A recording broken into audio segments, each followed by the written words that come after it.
Paz do Senhor Jesus, irmãos. Muito obrigado pela sua vinda aqui nessa noite. Domingo, final de semana de chuva, né?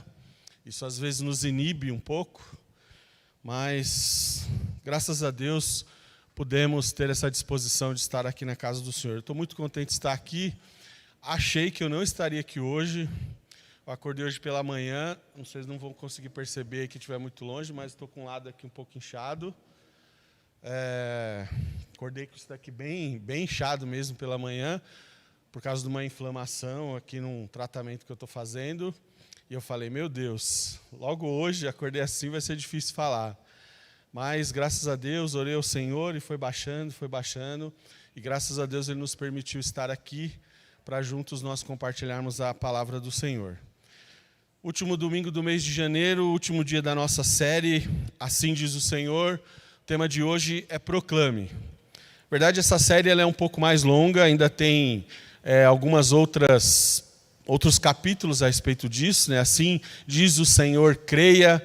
Assim diz o Senhor, obedeça. Assim diz o Senhor, santifique. Assim diz o Senhor, ame. E assim diz o Senhor, adore. São todas recomendações que o Senhor nos dá, que numa outra oportunidade nós podemos falar também. Mas hoje é Assim diz o Senhor, proclame. Eu queria pedir para você abrir a sua Bíblia comigo no Evangelho de Marcos, capítulo 16. Eu vou fazer uma leitura no versículo 14 e o 15. Esse texto é muito conhecido de todos nós. Todos nós já lemos, relemos, conhecemos a história, o contexto, e ele vai servir aqui de base para essa determinação que o Senhor nos dá de proclamar a sua palavra, proclamar o seu evangelho. Evangelho segundo Marcos, capítulo 16, versículo 14 e 15, nos diz assim: Mais tarde, Jesus apareceu aos 11, enquanto eles comiam. Censurou-lhes a incredulidade e a dureza de coração, porque não acreditaram nos que tinham visto depois de ressurreto. E disse-lhes: Vão pelo mundo todo e preguem o evangelho a todas as pessoas. Repetindo essa última parte. E disse-lhes: Vão pelo mundo todo e preguem o evangelho a todas as pessoas. Com isso na nossa mente, eu quero te convidar a orar comigo nesse instante, pedindo para que o Senhor fale conosco, nos oriente naquilo que Ele deseja que nós conheçamos e façamos.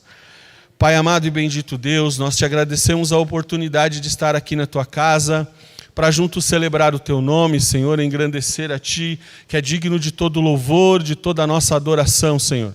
Muito obrigado, Senhor, por cada um que aqui veio. Muito obrigado também por todos os irmãos que estão conectados conosco de casa. Desde já eu te peço uma bênção especial para todos que tiveram essa disposição, não de se atentar a outras programações ou a outras coisas deste mundo, mas ficarem, Senhor, conosco, se disponibilizando a cultuar a ti, Pai. Abençoa todos, meu Deus. Pai querido, nós te pedimos que fale conosco através da sua palavra, Senhor. A sua palavra é alimento para nós. Estamos prestes a iniciar mais uma semana. E esse mundo, Senhor, tem sido um mundo de dificuldades, Senhor Deus. De lutas, de desafios, meu Pai. E precisamos do alimento diário da sua palavra para nos fortalecer, Senhor. Que possamos hoje compreender a sua vontade e cumpri-la, Senhor Deus, para que não somente nós que aqui estamos cultuando ou em casa, mas muitas outras pessoas que não conhecem o teu evangelho possam também fazer parte do reino. E naquele grandioso dia estar conosco adorando e bendizendo o seu nome para todo sempre, Pai. É o que nós te pedimos. Te pedimos que se alguém entrou aqui nesse templo hoje, necessitando da sua mão, da sua operação, entrou aqui triste, angustiado, aflito, preocupado, paira com o seu espírito sobre essa pessoa, Senhor. Abençoa essa pessoa, para que ela, Senhor Deus, acalme o coração, confie em ti e saia daqui abençoada no nome santo de Jesus Cristo. Amém. Louvado seja o nome do Senhor. Pode se assentar, meu irmão e minha irmã.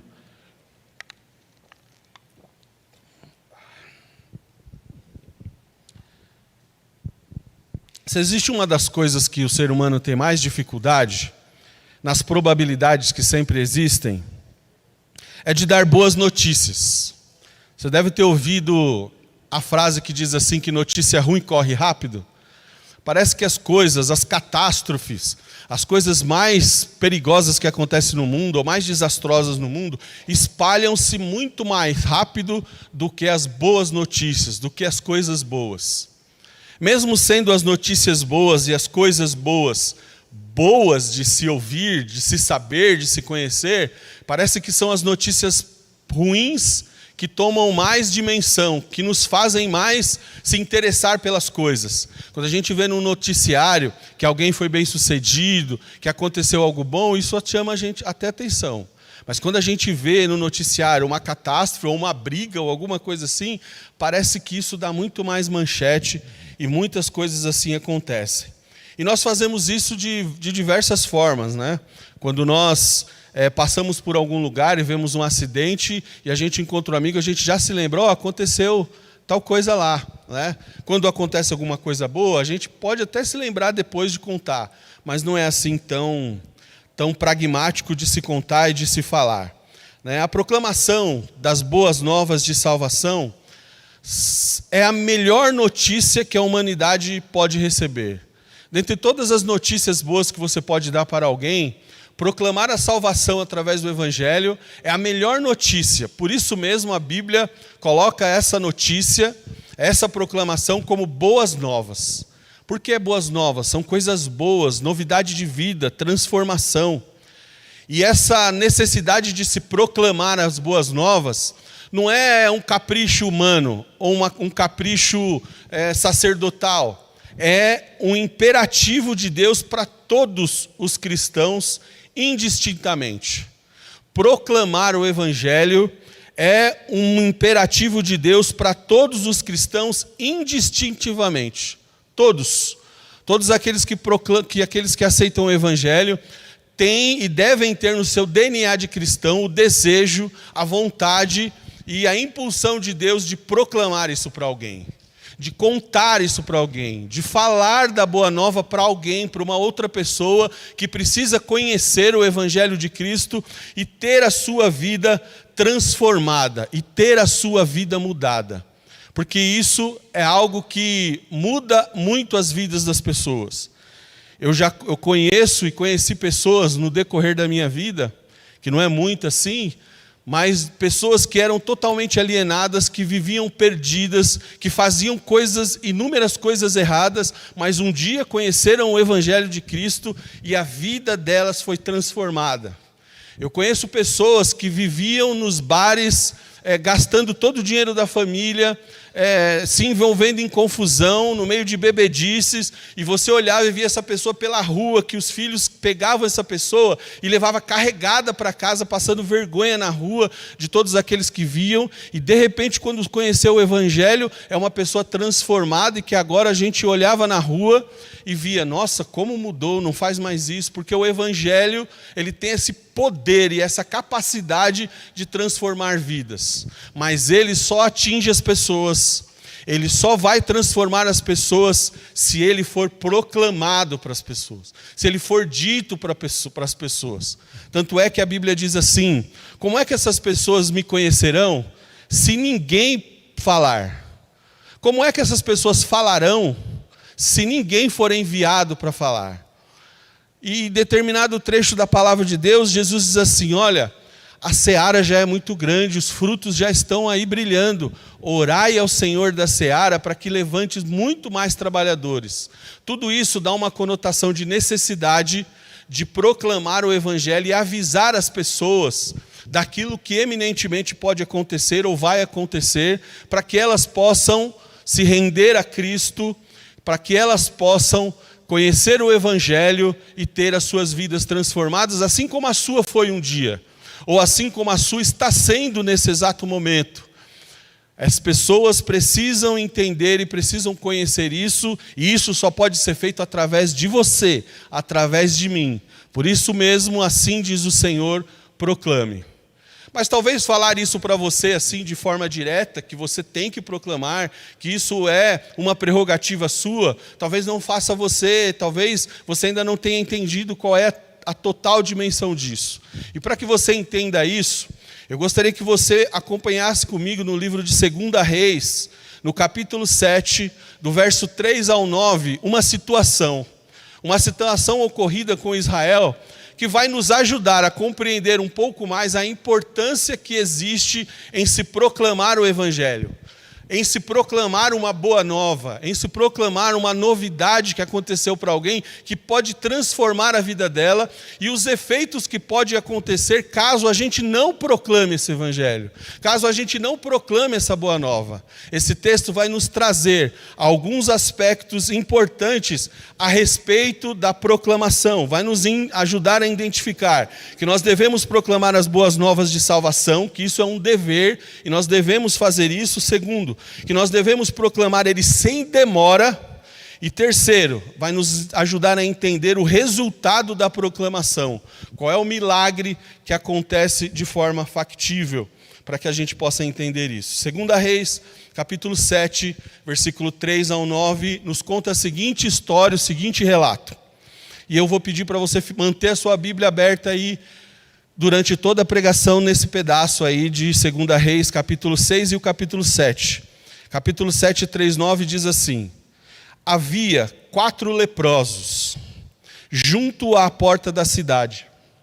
Eles disseram uns aos outros: por que ficar aqui esperando a morte? Se resolvemos entrar na cidade, morreremos de fome. Mas se ficarmos aqui, também morreremos.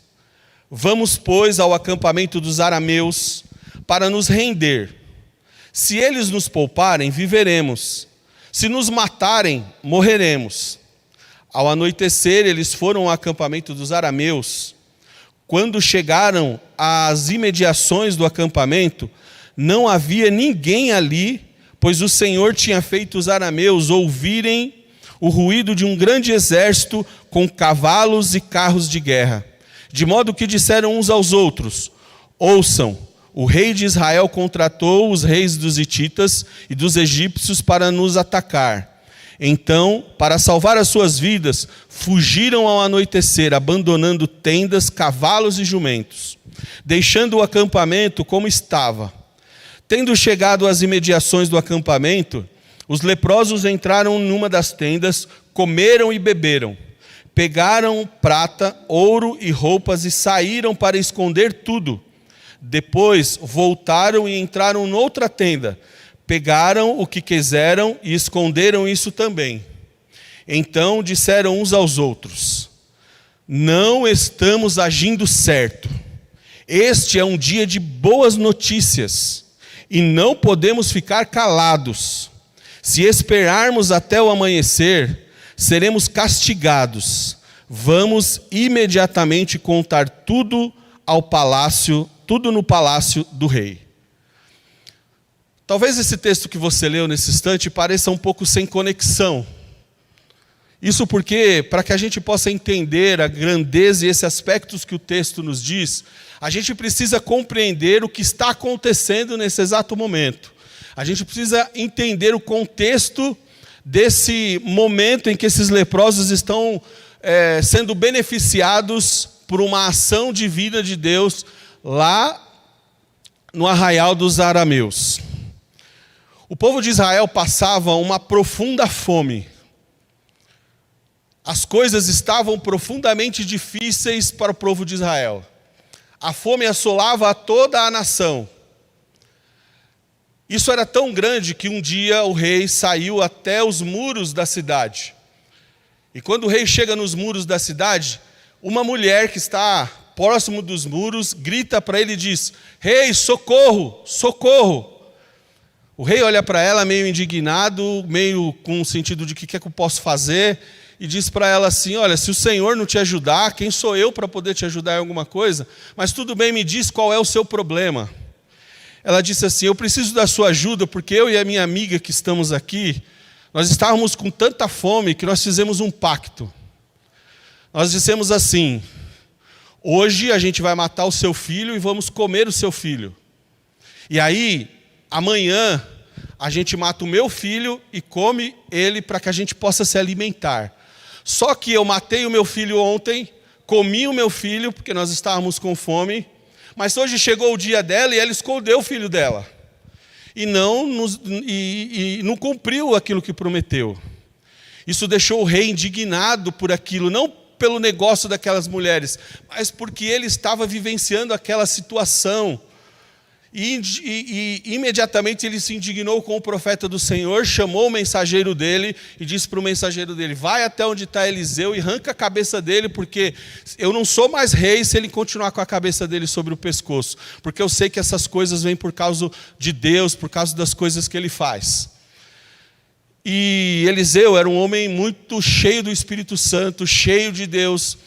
E antes do mensageiro chegar, Eliseu estava reunido com os líderes da cidade de Israel. Você vai ver tudo isso aí no texto, capítulo 6 e 7.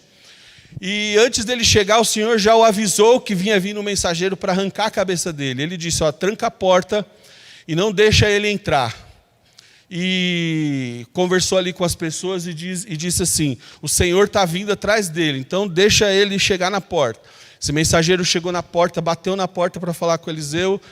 Eliseu olhou para ele, ouviu a voz dele e disse para eles assim: olha, vai e volta para o rei, que amanhã, nesse mesmo horário, uma cabeça de jumenta vai estar valendo uma moeda de prata. Por que ele estava dizendo isso? Porque a fome era tanta fome, que um copo de esterco de jumento valia muitas moedas de prata para as pessoas se alimentarem, de tanta falta de comida que existia naquilo. As pessoas se alimentavam de restos que existiam. E o rei estava atrás de Eliseu por esta situação. E ele diz: olha, fala para ele que amanhã esse valor todo não vai adiantar nada. Amanhã vai estar sendo muito barato de tanta abundância que nós vamos ter. E o soldado bateu na porta e disse assim: ainda que o Senhor derramasse e abrisse os céus, nunca que isso ia valer isso. Jamais. Ele disse: olha, você vai ver isso com seus próprios olhos, mas você não vai participar desse momento. Quando aqueles leprosos estão naquele lugar, passando por aquilo, e eles chegam naquele arraial e vê que os soldados fugiram e foram embora, e sobrou toda aquela comida, sobrou todos aqueles tesouros, e eles ficaram ali felizes, se alimentaram, pegaram o tesouro, esconderam. A primeira atitude que eles poderiam ter era ser sumido. Primeiro porque eles eram leprosos, não eram bem-vindos na cidade, por causa da doença que eles tinham, e corriam o risco de morrer. Então eles podiam ter se alimentado, saciado, porque o texto diz que eles estavam com muita fome, né? O texto não começa assim: se nós ficarmos aqui a gente morre, se a gente for para a cidade a gente também morre de fome, então vamos lá nos amoreus, vamos ver o que acontece. Só que eles chegam lá, o exército todo fugiu, e eles veem aquela comida em abundância, veem aquele tesouro em abundância. E aí eles comeram, guardaram o que eles tiveram de ouro e podiam ir embora. Mas aí um deles disse assim: não estamos agindo certo. Este é um dia de boas novas, de boas notícias, e não podemos ficar calados. Se nós esperarmos aqui até o amanhecer, seremos castigados. Vamos imediatamente contar tudo ao rei. Primeiro aspecto desse texto: nós devemos proclamar as boas obras, as boas novas de salvação. Por quê? Porque o povo estava passando necessidade, e hoje o povo está morrendo pelo pecado. Esses homens encontraram ali naquele lugar comida o suficiente para poder abastecer o povo de Israel que estava passando fome. E nós hoje temos abundância de palavra, de unção e de salvação do Espírito Santo para poder levar essas pessoas. Por isso, eles disseram uns aos outros: nós não estamos agindo certo, porque este é um dia de boas novas.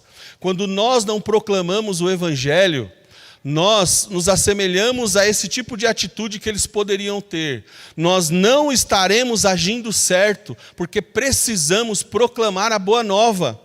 As pessoas aqui estavam passando uma extrema fome, e eles estavam vendo um arraial cheio de comida, cheio de tesouro. Eles não podiam simplesmente alimentar, encher o bucho deles e ir embora, porque eles estariam agindo incorretamente, sabendo que o seu povo, sabendo que as pessoas de dentro de Israel estavam passando fome a ponto das mulheres comer o filho umas das outras.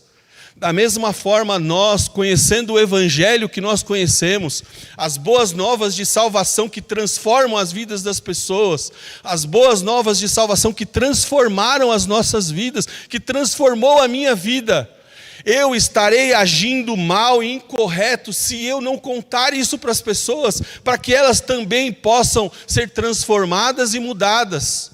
Assim como eles não podiam deixar as pessoas passarem fome, porque eles já tinham sido saciados. A palavra do Senhor diz para nós que as boas novas do Evangelho devem ser proclamadas a todas as pessoas. Marcos 16:15, que nós lemos na introdução, diz o quê? Vão pelo mundo todo e pregam o Evangelho a todas as pessoas. É um dever nosso falar do Evangelho para todas as pessoas, seja ela quem for, sem distinção de cor, sem distinção de raça, sem distinção de valor monetário ou de intelectualidade que essa pessoa tem. Lembra que a serva do rei lá da Síria falou de Deus para ele e ele foi curado da sua lepra? Era uma simples serva, de tal forma que ele não achou nem tanta importância, porque ela mandou ele mergulhar no rio sujo, mas ela, conhecendo o Deus Todo-Poderoso, falou para ele, contou para ele o que ela vivia em Israel, o que ela conhecia de poder de Deus. Da mesma forma, nós precisamos falar para os nossos amigos, para os nossos colegas, para os nossos parentes, sobre o Evangelho, para que eles também experimentem essa transformação, essa mudança, essa alegria de vida que nós temos, essa alegria de vida que você tem, essa alegria de vida que você sente. Nós não podemos ficar calados, por quê? Porque assim nós não estaremos agindo certo, nós não estaremos corretos. Se você pode ser um bom cristão aí nos seus afazeres de caráter do mundo, ser um cara honesto, ser uma pessoa que paga os seus impostos em dia, alguém que tem palavras bem colocadas, que as pessoas admiram. Mas conhecendo Cristo, se você não falar do Evangelho, não proclamar Ele, você não está agindo certo. Você precisa falar isso, porque a palavra do Senhor nos diz, como eu disse em Marcos 16, versículo 15, devemos pregar o Evangelho a todas as pessoas. Mateus 24:14 diz assim: este evangelho do reino será pregado em todo o mundo como testemunho a todas as nações e virá o fim. Precisamos, porque queremos que o nosso Senhor volte. Lá em 1 Coríntios também tem uma certa contundência a respeito disso, no capítulo 9, versículo 16. Contudo, quando prego o evangelho, não posso me orgulhar, porque me é imposta a necessidade de pregar. Ai de mim se não pregar o Evangelho. Irmãos, é muito importante que a gente entenda isso. Eu sei que às vezes a gente se acomoda na nossa situação de alegria, de bem-estar. É muito bom nós estarmos aqui reunidos numa igreja como a nossa, bem estruturada, né, um ar-condicionado, todas as estruturas que nós temos, é muito bom. E muitas vezes isso, de certa forma, nos traz um certo comodismo por isso. Mas você já pensou que o seu amigo lá na escola, que você vê nos caminhos errados, também tem o direito de estar aqui, também poderia estar aqui, e você ou a gente que pode falar disso para ele, trazer ele para cá? A gente não está dizendo que você tem que ter as melhores palavras teológicas para convencer alguém. É simplesmente você contar as boas novas. Olha, você lembra de mim? Lembra como eu era? Eu era assim, eu era assim, eu era assim. Você viu como eu me tornei, como eu mudei, como a minha vida mudou? Deus pode mudar a sua também. Olha, posso te levar num lugar para você conhecer Jesus Cristo e Ele vai transformar a sua vida.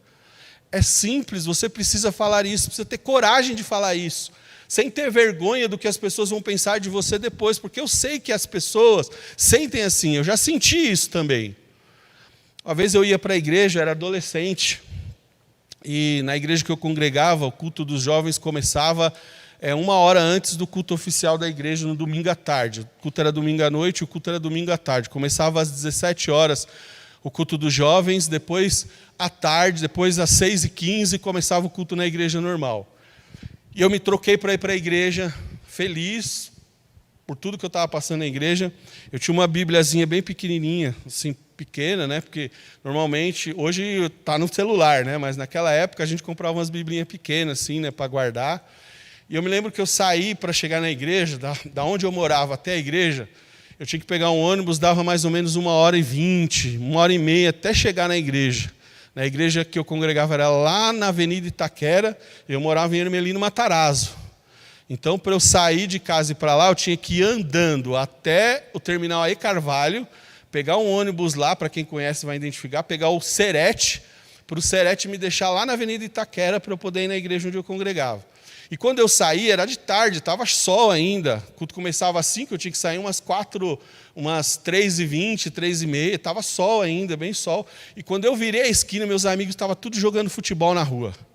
E era uma época em que a gente, quando ia para a igreja, ia muito mais caracterizado, né? Tinha uma gravata, essas coisas assim. Então, quando eu virei a rua, que eu vi eles tudo jogando bola, e eu ali de gravata e etc., eu peguei a minha biblinha que estava aqui, enfiei a minha bíblia aqui debaixo do braço, peguei a blusa assim, fiz assim para esconder a Bíblia, para passar que eu ia numa festa, num casamento, sabe? E passei, e não vai jogar bola? Não, tem um compromisso aí. E passei. Quando eu passei do outro lado, que eu saí lá na esquina assim, meu irmão, sabe quando bateu em mim assim uma vergonha, mas não uma vergonha deles, bateu uma vergonha de Deus, de falar, por que você fez isso? Por que você se escondeu de mim? E aquilo bateu em mim uma grande vergonha por me esconder, quando eu devia mostrar para os meus amigos que realmente eu estava indo servir ao Senhor e que servisse de um exemplo para Ele. Eu sei que essas coisas acontecem, mas o imperativo de Deus é para que a gente proclame, para que a gente fale do Evangelho de Cristo. E da mesma forma que aqueles leprosos não podiam deixar passar aquela oportunidade, porque o povo passava por necessidade, nós também não podemos deixar de falar o Evangelho, porque o mundo perece e precisa de nós. Precisa que a gente fale do Evangelho para que as pessoas sejam transformadas. Segundo aspecto dessa questão é que nós devemos proclamar as boas novas sem demora. Veja o versículo 9, parte B do texto que nós lemos aqui. Diz assim: se nós esperarmos até o amanhecer, seremos castigados. Vamos imediatamente contar tudo no palácio do rei. O povo passava necessidade, todo mundo morrendo de fome, as mulheres matando seus filhos para comer. Eles encheram o bucho de comida. Eles tinham e eles entenderam que o dever era correr imediatamente, não podia esperar até amanhã. Porque até amanhã já tinha gente que tinha morrido, mais filhos tinham sido mortos, e se o rei soubesse que eles tinham essa notícia, e tinham demorado de contar essa notícia para o povo, eles correriam o risco de serem castigados. Foi o que eles disseram: se nós esperarmos até amanhã, seremos castigados. Isso nos leva a entender que existe uma urgência em proclamar. A gente não pode esperar até amanhã. A gente não pode esperar até daqui um mês, ou a gente não pode esperar até quando a gente tiver uma oportunidade. Os discípulos, quando oraram ao Senhor a respeito de o que eles iam fazer na sua caminhada, depois que eles foram batizados com o Espírito Santo, e fizeram uma separação. Olha, nós não podemos cuidar das mesas, porque a gente tem que falar da palavra, falar do Evangelho. Então vamos pôr aqui alguns diáconos para cuidar das mesas e vamos pregar o Evangelho. Aí eles oraram, e o texto e a oração diz assim, que eles oraram ao Senhor e falaram assim: Senhor, nos dá a oportunidade, nós vamos, Senhor, mas abre essas oportunidades à medida que nós formos. Então nós não temos que esperar uma oportunidade, a gente tem que ir, porque as oportunidades Deus vai criar, vai colocar alguém no ponto de ônibus para você, vai pôr alguém dentro do carro para você, vai pôr alguém na tua escola para você, vai pôr alguém para conversar com você e te dar a oportunidade de falar o Evangelho. O que não pode é Deus te dar essa oportunidade de você falar do futebol. Não que isso seja algo ruim, eu não estou recriminando falar com isso, mas esse não pode ser o assunto principal da sua vida quando você conhece o Evangelho. O Evangelho precisa ser o assunto principal, depois a gente fala sobre outras coisas. Nós precisamos fazer isso com urgência. 2 Timóteo, capítulo 4, verso 1, tem um texto de quando Paulo fala para um Timóteo, ele diz o seguinte: conjuro-te, pois, diante de Deus e do Senhor Jesus Cristo, que há de julgar os vivos e os mortos, na sua vinda e no seu reino, que pregues a palavra entes a tempo e fora de tempo, redarguas, repreendas, exortes, com toda a longanimidade e doutrina. Olha, conjuro-te, Você sabe o que significa essa palavra? Te conjuro. Eu desafio você. Olha, eu te boto de prova diante de Deus. Eu estou te conjurando agora que você tem que pregar o evangelho a tempo, fora de tempo, toda a oportunidade que você tiver. É isso que Paulo está dizendo para Timóteo. Ele tinha esse dever, porque ele entendia que a proclamação do evangelho precisa ser feito rápido, a toda hora, a todo momento, porque as portas estão aí. E não vai adiantar depois olhar para trás e dizer, puxa, eu devia ter feito isso, é tarde demais. Por isso, enquanto nós temos tempo, nós precisamos fazer isso. Sabe por quê? 1 Tessalonicenses 5,2 diz assim: vocês mesmos sabem perfeitamente que o dia do Senhor virá como ladrão na noite. É de repente, gente. É de repente. Por muitas vezes eu, na minha juventude, pensava assim, quando eu ouvir um barulho no céu, eu rapidinho vou ajoelhar e pedir perdão e fazer aquilo, né? Quando eu fazer isso. Mas já teve momentos que eu passei por dificuldades na vida, em que eu percebi que um estalo e você não tem mais tempo de fazer nada. Sabe o que é? Absolutamente nada. Uma pancada na tua cabeça, de repente, você não tem mais tempo de fazer nada. Então, é com muita pressa que nós devemos proclamar o evangelho. Aqueles leprosos sabiam que precisavam contar imediatamente, porque o povo estava perecendo na cidade. Então tinham que ir rápido, não podia esperar. Da mesma forma nós não podemos esperar. Nós precisamos pregar o evangelho, proclamá-lo rapidamente. O terceiro e último aspecto dessa proclamação é o resultado dessa proclamação. Tudo isso é para você entender que se você pregar o evangelho, se você fizer rápido, isso pode causar um resultado maravilhoso. 2 Reis 7,16, e aí foi por isso que eu pedi para você deixar aí aberto, diz assim, então o povo saiu, saqueou o acampamento dos arameus, assim, tanto uma medida de farinha como 2 medidas de cevada passaram a ser vendidas por 1 peça de prata, conforme o Senhor tinha dito. O que isso quer dizer? Que aquilo que Eliseu disse para aquele homem aconteceu. Houve tanta abundância na cidade, houve tanta comida na cidade, de forma que a farinha, a cevada passaram a não valer quase coisa nenhuma, 1 peça de prata. Algo irrisório, porque tinha tanta comida. Quando não tinha, valia muito mais. Até os estercos valiam mais, porque faltava comida. Agora, quando eles disseram as boas novas, e o rei descobriu, e foi lá com o povo, e conseguiu consumir aqueles despojos, agora o povo estava saciado. Por que isso? Porque Deus traz salvação ao perdido e abundância de vida.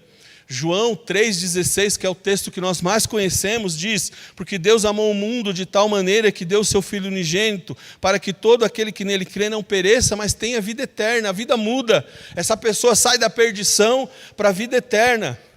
Jesus diz mais, olha, eu sou a porta, se alguém entrar por mim, salvar-se-á, e entrará e sairá e achará pastagens.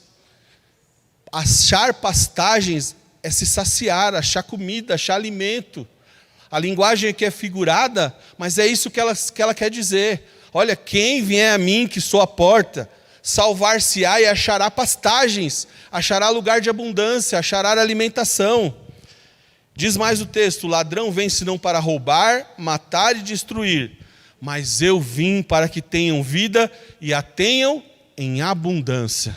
Quando a gente proclama o evangelho para as pessoas, elas reconhecem, encontram a Cristo. E aquela vida de pecado, aquela vida deturbada, aquela vida jogada no lixo, aquela vida jogada na sarjeta, bêbado, drogado, que a gente vê por aí em São Paulo, aquela vida é transformada por uma vida como a sua, por uma vida como a minha, por uma vida como a nossa, de transformação, de abundância e de vida.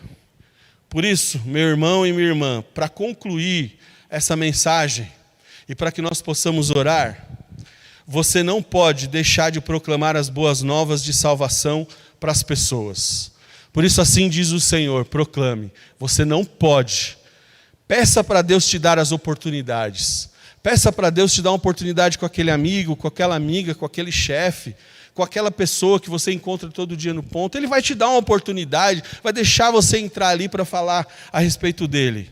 Outra coisa, você não pode demorar em proclamar as boas novas de salvação para as pessoas, porque nós não sabemos o amanhã. Hoje aquela pessoa está perto de você, mas amanhã cadê aquela pessoa? Pode ter acontecido alguma coisa com ela, pode ter se perdido. Por isso você tem que ter esse senso de responsabilidade, de não demorar e pregar o Evangelho. E meu irmão, o resultado da sua proclamação vai ser ver as pessoas salvas em Cristo. Ele irá suprir as necessidades dela, Ele irá curar as feridas delas e irá transformar as vidas delas. Lembra agora naquele seu amigo, naquele seu conhecido? E imagina, assim, pela fé, ele aqui, adorando a Deus, bendizendo o teu santo nome, proclamando o Evangelho, ou se não for aqui, em um outro templo, mas servindo a Cristo de todo o seu coração, com toda a sua intensidade. Você vai sentir a maior satisfação, porque é isso que o Evangelho faz. Por isso, meu irmão e minha irmã, finalizando essa série, assim diz o Senhor, proclame. Amém? Vamos ficar de pé e vamos louvar ao Senhor nesse instante.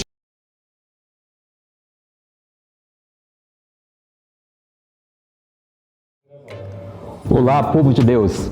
Eu sou o pastor Hamilton, sou pretendente da Convenção Rondoacre. Eu faço parte desse projeto maravilhoso. Eu sou amigo da missão. Venho aqui também pedir a todos, principalmente a minha convenção, para você também ser amigo da missão. Seja um amigo da missão, faça o nome de Deus ser cada dia glorificado. A paz do Senhor a todos.